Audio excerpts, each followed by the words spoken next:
Assalamu alaikum friends, welcome to Just For You JFU. இன்னைக்கு நம்ம ராகி சேமியா வச்சுட்டு ஒரு ரெண்டு ரெசிபி தான் இன்னைக்கு நம்ம பண்ணி பார்க்க போறோம். ஸோ வந்துட்டு இந்த ரெண்டுமே வந்து பார்த்தீங்கன்னா ஒன்று ஸ்வீட்டு ஒன்று காரம். ஸோ ரெண்டுத்துல எது பிடிச்சிருந்தாலும் அதை நீங்கள் செஞ்சு பார்க்கலாம்.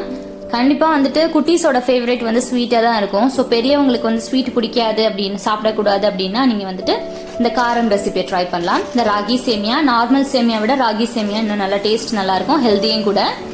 ஸோ வந்து நம்ம ராகி சேமியா நம்ம வாங்கியிருக்கோம். 2 பேக்கெட் எடுத்துக்கோங்க. ஒரு பேக்கெட் வந்து காரத்துக்கு, ஒரு பேக்கெட் வந்து இனிப்பு செய்யறதுக்கு. இதை வந்து நீங்கள் வந்துட்டு ஒரு தண்ணியில் நிறைய தண்ணி எடுத்துக்கோங்க. தண்ணியில் வந்து உப்பு போட்டுட்டு இது நல்லா முழுகிற அளவுக்கு தண்ணி தேவைப்படும். ஸோ 2 பேக்கெட்டையும் நான் ஒரே டைமில் போட்டுக்கிறேன். போட்டுட்டு உள்ளே நல்லா முழுகிற மாதிரி தண்ணி வச்சுக்கோங்க. இந்த உப்பு கலங்குற மாதிரி ஒரு வாட்டி நல்லா கலக்கி விட்டுட்டு இது ஒரு 3 நிமிஷத்துக்கு அப்படியே வந்து வச்சிருங்க தண்ணியில். இப்போ இதை வந்து நம்ம இட்லி பாத்திரத்தில் ஸ்டீம் பண்ண போகிறோம். ஸோ ஒரு 5 மினிட்ஸ்க்கு ஸ்டீம் பண்ண போகிறோம். ஒரு ஒயிட் கிளாத்தை தண்ணியில் நனைச்சிட்டு நல்லா புழிஞ்சுக்கோங்க. புழிஞ்சிட்டு அது மேலே போட்டுட்டு அதுக்கு மேலே வந்துட்டு நீங்கள் இந்த ராகி சேமியாவை வந்து நல்லா தூவி விட்டுருங்க. நல்லா தண்ணியை புழிஞ்சிட்டு இதில் ஸ்ப்ரெட் பண்ணுங்கள். ஸோ ஃபஸ்ட்டு ஒரு பேக்கெட் போட்டு நம்ம இந்த மாதிரி பண்ணிக்கலாம். எடுத்துட்டு அப்புறம் செகண்ட் பேக்கெட்டுக்கானதையும் நம்ம போட்டுக்கலாம். ஸோ இப்போ மூடி வச்சு ஒரு 5 மினிட்ஸ் இது வந்து நல்லா நீங்கள் வந்துட்டு ஸ்டீம் பண்ணால் போதும். ரொம்ப கம்மி டைமில் ரெடி ஆயிடும். இப்போ வந்து ஒரு தேங்காய் நான் எடுத்திருக்கேன். இதில் 1/2 தேங்காய் நமக்கு தேவைப்படும். இப்போ இது வந்து 5 நிமிஷம் ஆயிடுச்சு. நான் அதை ஓப்பன் பண்ணி பார்க்குறேன். நமக்கு ராகி சேமியா வெந்து வந்துருச்சு. ஸோ இப்போ இதை எடுத்துட்டு நான் செகண்ட் பேட்ச் போட்டுடுறேன். நான் உங்களுக்கு ஒரு பேட்ச் தான் ஸ்டீம் பண்ணதை காமிச்சிருக்கேன். ஸோ இப்போ இது வந்து இந்த மாதிரி நல்லா உங்களுக்கு வெந்து நல்லா வந்திருக்கு. இது அப்படியே ஒன்றா வந்து ஒட்டிட்டு இருக்கிற மாதிரி இருக்கு. இப்போ நம்ம தான் இதை வந்து உதிர்த்து விடணும். ஸோ வந்துட்டு ரொம்ப கரண்டியை போட்டு குத்துன்னு குத்தாதீங்க. நான் ஸ்பேச்சுலா எடுத்துட்டு மெழுக்காக தான் நான் பண்ணிட்டு இருக்கேன். இது மேலே வந்துட்டு ஏலக்காய் பொடி 1/2 டீஸ்பூன் அளவுக்கு போட்டுக்கோங்க. அதே மாதிரி 1/2 மூடி தேங்காய் நல்லா தூவி வச்சுக்கோங்க. இல்லை இந்த மாதிரி நீங்கள் வந்துட்டு மிக்சியில் இந்த மாதிரி ஓட்டி வச்சிட்டிங்கன்னா போதும். அடுத்ததாக ஒரு 3 டேபிள் ஸ்பூன் அளவுக்கு நம்ம வந்து நாட்டு சர்க்கரை சேர்த்துக்கிறோம்.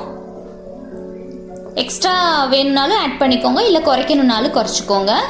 சால்ட் வந்து இப்போ தேவையில்லை, ஏன்னா ஆல்ரெடி நம்ம இந்த சால்ட் போட்ட தண்ணியில் தான் வந்து ஊற வச்சுருக்கோம். தேவைப்பட்டுச்சுன்னா லைட்டாக பிஞ்ச் ஆஃப் சால்ட் ஆட் பண்ணிக்கோங்க. ஸோ இதை நல்லா கலந்து விட்டுட்டிங்கன்னா அந்த கட்டி இல்லாமல் நல்லா கலந்து வச்சிட்டிங்கன்னா ஸ்வீட் சேமியா ரெடி. இப்போ நம்ம வந்துட்டு காரம் ராகி சேமியா எப்படி செய்யலான்றதை பார்க்கலாம். ஒரு நல்லெண்ணெய் வந்துட்டு 1 டேபிள் ஸ்பூன் அளவுக்கு நம்ம போட்டிருக்கோம். அதில் கடுகு, உளுத்தம் பருப்பு ரெண்டுமே 1/2 டீஸ்பூன் போட்டுக்கோங்க. கடலைப்பருப்பு மட்டும் 2 டீஸ்பூன் அளவுக்கு நம்ம போட்டுக்கலாம். ஸோ போட்டுட்டு இது வந்து நல்லா பொரிஞ்சிடட்டும். பொரிஞ்சதும் 2 பச்சை மிளகாயை கீறி வச்சிருக்கேன், அதையும் நம்ம ஆட் பண்ணிக்கிறோம். கூடவே 1/2 டீஸ்பூன் அளவுக்கு பெருங்காயத்தூள் ஆட் பண்ணிக்கோங்க. போட்டுட்டு இது வந்து நல்லா பொரிஞ்சிடட்டும். இந்த கடலைப்பருப்பும் நல்லா பொரிஞ்சு வந்ததும் நம்ம வந்து கருவேப்பிலை ஒரு 2 கொத்து அப்படியே எடுத்து இதில் போட்டுக்கலாம். கருவேப்பிலை போட்டுட்டு வெங்காயம் 2 வெங்காயம் மீடியம் சைஸில் இருக்கிறத நான் கட் பண்ணி வச்சுருக்கேன் இந்த மாதிரி நீளமாக, அதையும் ஆட் பண்ணிக்கோங்க. வெங்காயம் வந்து ஒரு நல்லா கொஞ்சம் பாதி வதங்கினதும் இதுக்கு தேவையான அளவுக்கு உப்பு சேர்த்துக்கலாம். உப்பு நம்ம ஆல்ரெடி ராகியில் இருக்கிறதுனால இதுக்கு தேவையான அளவுக்கு சேர்த்துக்கோங்க. வேணும்னா நம்ம ஃபைனலாக ஆட் பண்ணிக்கலாம். தக்காளி வந்து 1 பொடியாக நறுக்கி போட்டுக்கலாம். ஸோ இப்போ போட்டுட்டு நல்லா வதக்கிக்கோங்க. இப்போ பாதி நல்லா வதங்கிடுச்சு. ரொம்ப குழன்னு ஆகணும்னு அவசியம் இல்லை. ஸோ தக்காளி பாதி வதங்கினாலே போதும் நமக்கு. இப்போ ராகி சேமாவை கொஞ்சம் கொஞ்சமாக நம்ம ஆட் பண்ணி மிக்ஸ் பண்ணி விட்டுக்கலாம். ஃபஸ்ட்டு ஒரு பாதி போடுறேன். போட்டுட்டு மிக்ஸ் பண்ணிக்கலாம் நல்லா. ஏன்னா அந்த கட்டியெல்லாம் நம்ம நல்லா அதை உடச்சி விடணும். அப்போ தான் வந்துட்டு ஈவனாக எல்லாத்துலேயும் வந்துட்டு உங்களுக்கு டேஸ்ட்டு ஸ்ப்ரெட் ஆகும். அடுத்ததான் மீதி பாதியை நான் போட்டுட்டு நல்லா மிக்ஸ் பண்ணி விட்டுக்கோங்க. மிக்ஸ் பண்ணிவிட்டு சால்ட்டு தேவைன்னா இந்த ஸ்டேஜில் நீங்கள் ஆட் பண்ணிக்கலாம்.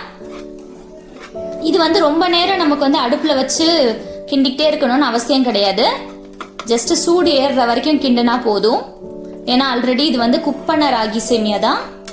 ஜஸ்ட் அந்த வெங்காயம் தக்காளி வதங்குற டைம் தான் இதுக்கு.